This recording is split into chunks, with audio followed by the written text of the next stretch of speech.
Minerva meets the Muses on Helicon.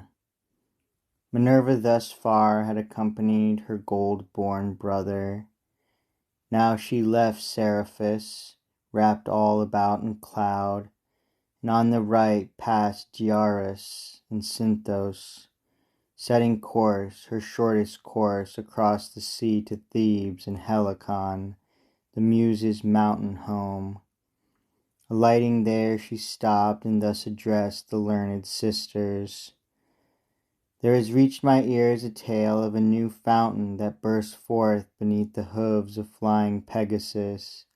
That is my journey's purpose, my desire to see the miracle. I saw that horse brought into being from his mother's blood. Urania replied, "Whatever cause may bring you to our home, you find our hearts most welcoming. The tale indeed is true. The author of the spring is Pegasus." She led Minerva to the sacred spring. The waters issuing from his hoof's hard stroke long held her wondering eyes. Then she gazed round at the green bowers of the ancient woods, the caves and grottos and the spangled lawns with all their countless flowers. "Blessed," she said, "the Muses were alike in their pursuits and in their home." And one of them replied, "Had not thy valor, Pallas, led thee on to greater tasks, thou wouldst be numbered with our company. Thy words are true. Our arts, our happy home deserve thy praises. Blessed indeed our fortune here, were we but safe. But crime is so unchecked that everything frightens our virgin hearts. Brutal Pyreneus haunts me. In truth, I've not recovered yet. He brought his savage Thracian soldiery and captured Daulis in the countryside of Phocis, and retains his ill-gained realm. One morning we were travelling towards the temple on Parnassus. On the road he saw us, and pretending reverence for our divinity, "Wait here a while," he said, "blessed Muses," knowing who we were. "Beneath my roof and shelter from the rain," for rain was falling, "and the angry sky, you must not scruple. Often gods of heaven have entered humbler homes." Swayed by his words and by the weather, we agreed and went inside the entrance hall. The rain now ceased, the south wind yielding to the northern breeze. The dark clouds fled, the sky was clean and clear. We meant to go. Pyreneus locked the door to do us violence, which we escaped by taking wing. As if he meant to follow, he climbed a battlement. "Whichever way you take," he said, "I'll take the same," and leapt, the madman, from the highest pinnacle, and pitched head foremost, shattering his skull upon the ground, red with his wicked blood. The Muse was speaking still, when in the air a whir of wings was heard, and from high boughs there came a greeting voice. Jove's child looked up to see whence came the tongue that spoke so clear, thinking it was a man. It was a bird.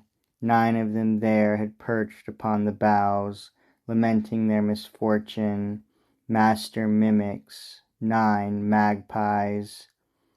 As Minerva gazed in wonder, the Muse began, one goddess to another, to tell this tale. Not long ago these two, worsted in contest, swelled the tribe of birds. Their father was rich Pyrrhus, a squire of Pella, and Paeonian Euippe, their mother. To her aid 9 times she called Lucina, and 9 times she bore a child. This pack of stupid sisters, puffed with pride in being 9, had travelled through the towns, so many towns, of Thessaly and Achaia, and reached us here at last and challenged us. Cease cheating with that spurious charm of yours, the untutored rabble. If you trust your powers, contend with us, you Thespian goddesses. In voice and skill we shall not yield to you. In number we are equal. If you lose, you leave Medusa's spring and Aganippe, or we the plains of Macedonia, up to Paeonia's snowy mountainsides, and let the judgment of the nymphs decide. Of course 'twas a shame to strive with them, but greater shame to yield. The choice of nymphs was made.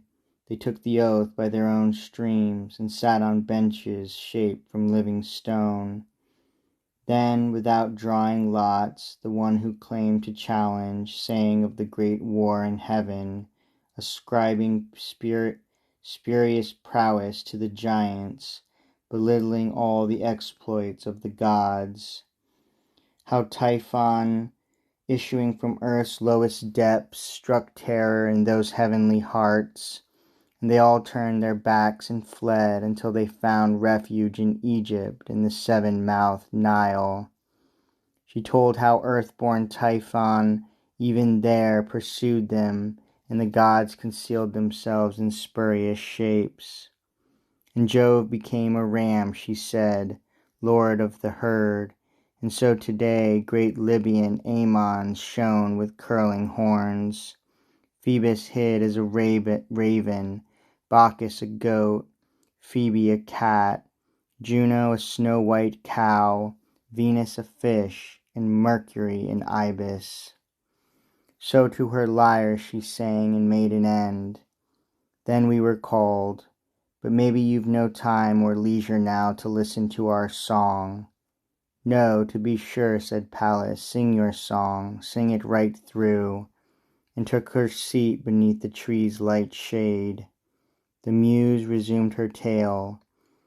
We appointed one of us our champion, Calliope. She rose, her flowing hair bounding in an ivy wreath, and with her thumb tuning the plaintive chords, began this song, accompanying her voice with sweeping strings.